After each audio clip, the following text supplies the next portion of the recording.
Welcome to this week's Read This Next with Laura, you can wave, and Nicole. We have our video up and running correctly this time, hopefully. So as per usual, we'll do highlights. We're going to do a couple honorable mentions this time, and then we'll go into our recs, and we'll announce next week's theme once we discuss it, I guess. I guess so. Okay, so to start, I just want to remind you again, like we always do, that we're going to be talking about ebooks that are available for you to check out through Cloud Library, which is the app that you can use from Thunder Bay Public Library to check out ebooks and audiobooks. And they have a featured shelf thing where they'll be like, by themes. And every month or so, we try to update. And this month, the new Cloud Library shelf it's Canadian content, just like this. The topic of this episode is Canadian content. Right. But it's also specifically books that have been published so far this year in 2020. So it's not a super long list, but boy, is it a good one. There's lots of really good stuff, like really interesting memoirs and poetry and literary fiction and a couple thrillers. So definitely check that out. One of the featured shelves on Cloud Library. Sweet. Mm-hmm. Okay, so next, our highlights. Did you want me to go first with this or you? Sure, you go first. Okay. I will be highlighting Sleeping Giants by Sylvain Nouvelle, who's from Quebec City. So first of all, I don't know if you looked up the cover before this, but the cover is like stunning. I loved it. It was super cool. We'll insert it here. A girl named Rose is riding her new bike home in Deadwood, South Dakota, when she falls through the earth. She wakes up at the bottom of a square-shaped hole, its walls glowing with intricate carvings. But the firemen who come to save her peer down upon something even stranger, a little girl in the palm of a giant metal hand. 17 years later, the mystery of the bizarre artifact remains unsolved, the object's origins, architects, and purpose unknown. But some can never stop searching for answers. And it sounds like the little girl grows up and then they follow her as she's like, I think, a PI. And it's a series. I think we have the first two at least. I think that one's out. Yes, could be. Yeah. It's, I think, classified as science fiction. Mm-hmm. Mm-hmm. But I would say it's more on the sort of literary science fiction side than like I don't think it's very pulpy. Okay. Yeah. Much more sciencey, less pulpy. Indeed. Cool. So my recommendation is the graphic novel Skim by Mariko Tamaki and Jillian Tamaki. They're cousins who often work together. This particular book is their first big one, and it's an own voices novel, which means that it was written by authors who share the same identities as the characters. So they're Japanese, Jewish, LGBTQ creators, and that's the kind of characters that they're writing as well. And Skim is the nickname of the main character, who goes to a private girls' school. And it just kind of goes through sort of the dramatics of a bunch of teenage girls in the school. Our main character is a not slim would-be Wiccan goth. I want to meet her. Right. They're getting lectures on the cycle of grief after one of the girls' boyfriends kills himself. There's a new club that's been started, Girls Celebrate Life!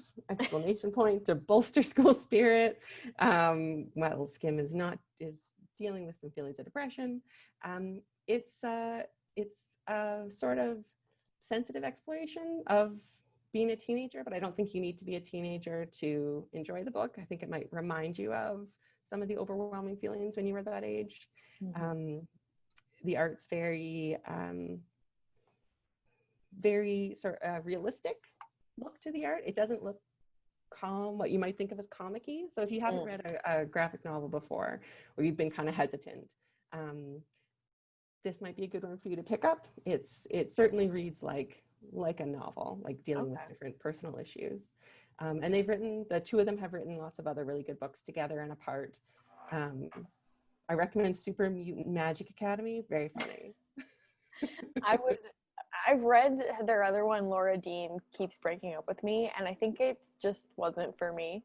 But the art was gorgeous, and I loved the color palette that they chose, but the story was a little bit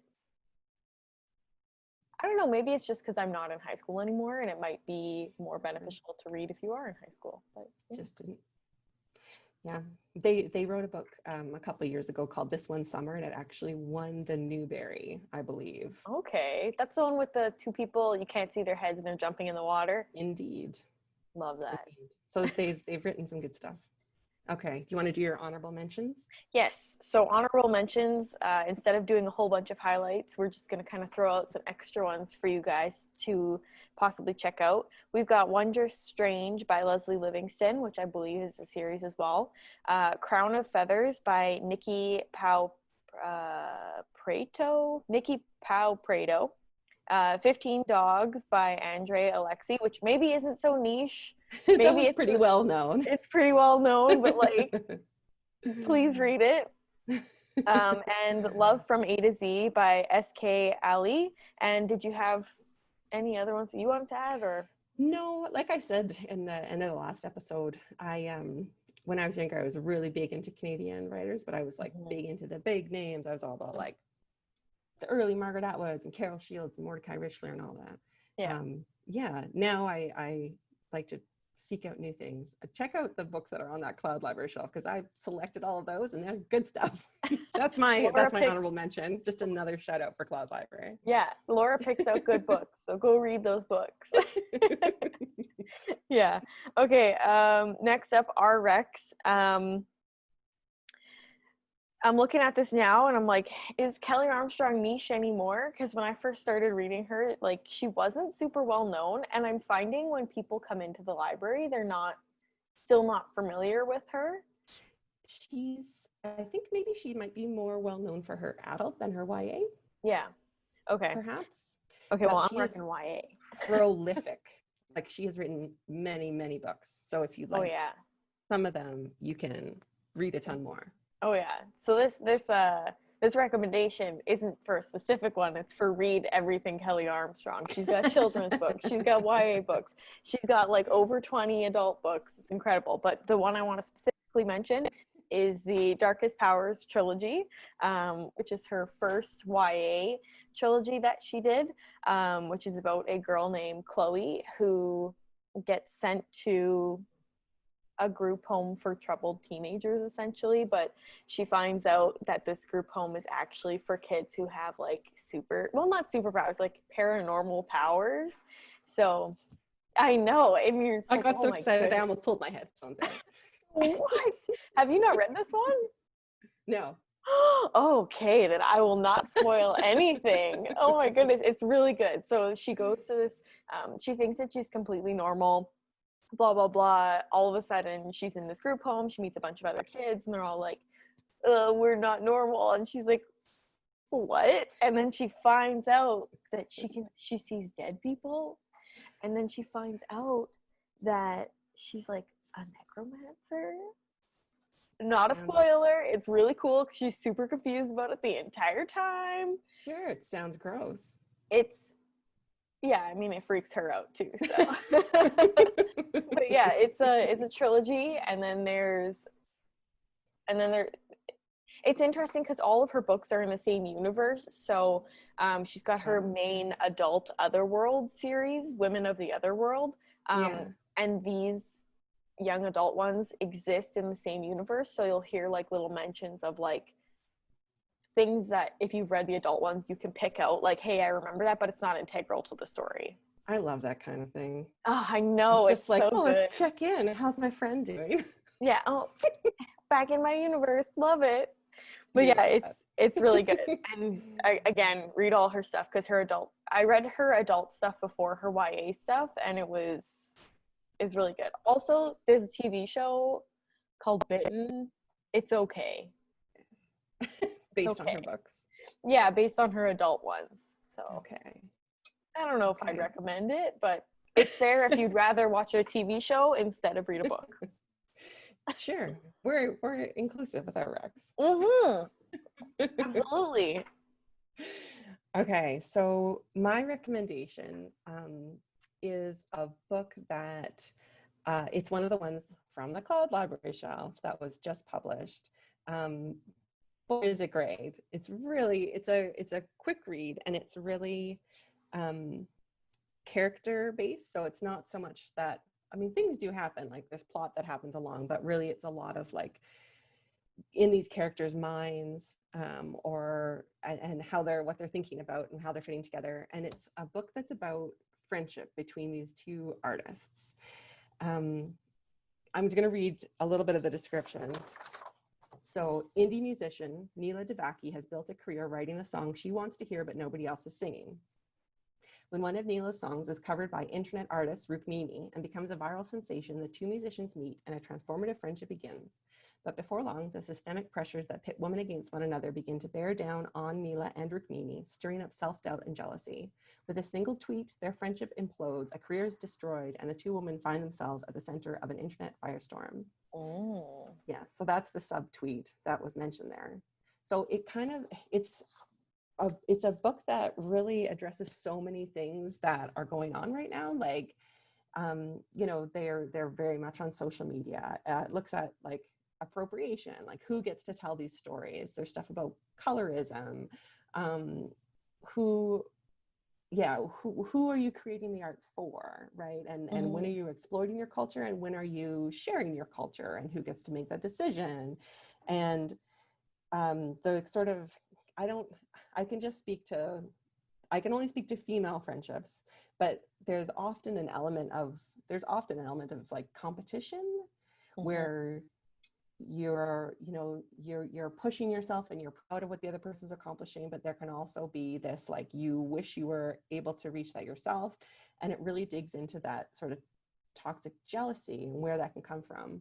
And something I found really interesting about it is how it kind of breaks down that sometimes the things that you are most like self-conscious of about yourself, the things you don't like about yourself, might sometimes be the things that other people really value in you and are drawn to you for. Like, this isn't a spoiler, but just like one of the characters, she thinks of herself as being, she worries that Neela thinks of her as like childish and immature, where what Neela actually thinks of her is, you know, she really admires her ability to like live in the moment and be spontaneous, and she really values this about her. And they don't ever tell each other that, right? Like they don't ever actually communicate how they value each other or what they value about each other. And so things get off the rails pretty easily when you're only communicating over social media, as everyone knows. Yeah. How do you read tone over tweets or texts or whatever?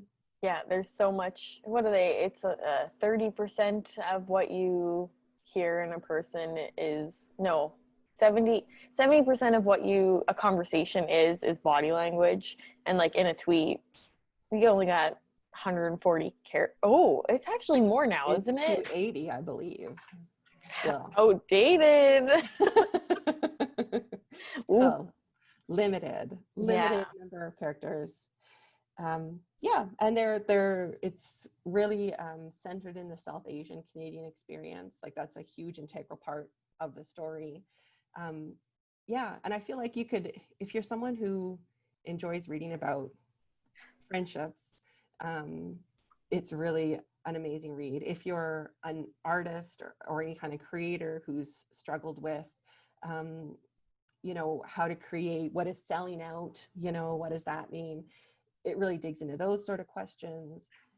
You know, if you've been thinking about the impact of social media and how that is part of your life, like it really hits on so many different things. It's also funny. And it reminded me, like, it's almost a romance, like the way these two women come together, and it's such an intense relationship between them. And it's never sexual, but it's just like, it's so intense. And it made me think of, I'll share a link to this in the blog post. It made me think of the comic I read years ago. I Think I Am in Friend Love with You. And it's just kind of describes, I just so desperately want you to think that I am this super awesome person because I think you are a super awesome person. And I think that's a big part of it. It's not even just, you know, oh, I like you so much. It's like, oh, I really want you to like me so much. Yeah. You know, that's cool. It's really good. I very highly recommended. It's written by a trans author of color. Great book. I looked up for Read Alikes and Swing Time by Zadie Smith, which is another one about like sort of intense female friendships. That's one that came up. But yeah, very highly recommend the subtweet. It's great. Is it, how old are the characters? I think that they're meant to, oh, see, I don't even know. 20s, 30s, early 30s? New adult. Perhaps. Okay, cool. Yes, like they're not settled in their careers. They're still figuring out who they are. Love that. Really good, really interesting characters. Interesting stuff done with, like, you know, it starts out in third person, moves to first person. We get a more precise personal perspective.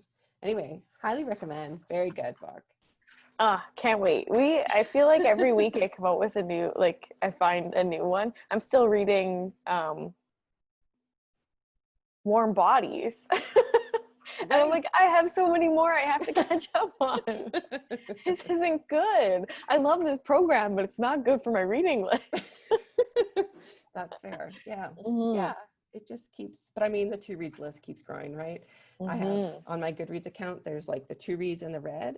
And as long as my read account, my read list of books is higher by like about 1,000 than my to read, then I feel good about it. It's when my to read list grows really too much longer than I get worried. I think my goal for the year was 13 books, and I'm almost there, which last year I think I read 8 and my goal was 24. So I set a low limit so I could meet it. So I'll keep everyone updated on where I am with the numbers. Okay, so our topic for next week, did you have anything in mind, or did we finally want to do the topic that we're both like, maybe we should do? Which one's that? Gaze in Space? Yes, let's do that. Let's do that. So next week we'll probably call it something different. What would you call it? It's the facts. Yeah, facts. Gaze in Space. Well, because we were one of our coworkers, she kept mentioning that she was reading books where they would have LGBTQ plus characters and they would be in space, and we're like, okay, let's look into this, and we'll find books we can recommend. And there's lots. Yeah. I feel like that's not us. I was going to say, I feel like they're going to be mostly YA, but you know what? That's not true, because just as I was saying that, I thought of 2 adult ones. Oh, great. In my head. Yeah. So there'll be a mixture. Can't wait. Yeah. So next week, Gaze in Space, and we will see you same time, same place. Check us out on YouTube. Are we TBPL there too? We are. Okay, so no, we're TBPL. TBPL. TBPL on YouTube. Yes. And you can also always go to the TBPL Off the Shelf blog, and we'll put a link. And that has all the titles and the authors of everything we've listed. So if you don't remember exactly what we were talking about, you can go in there, find the name, and then go look for the book and read it, because it'll be great. Yay! All right, we will see you guys all next week. Have a good weekend. Bye. Bye.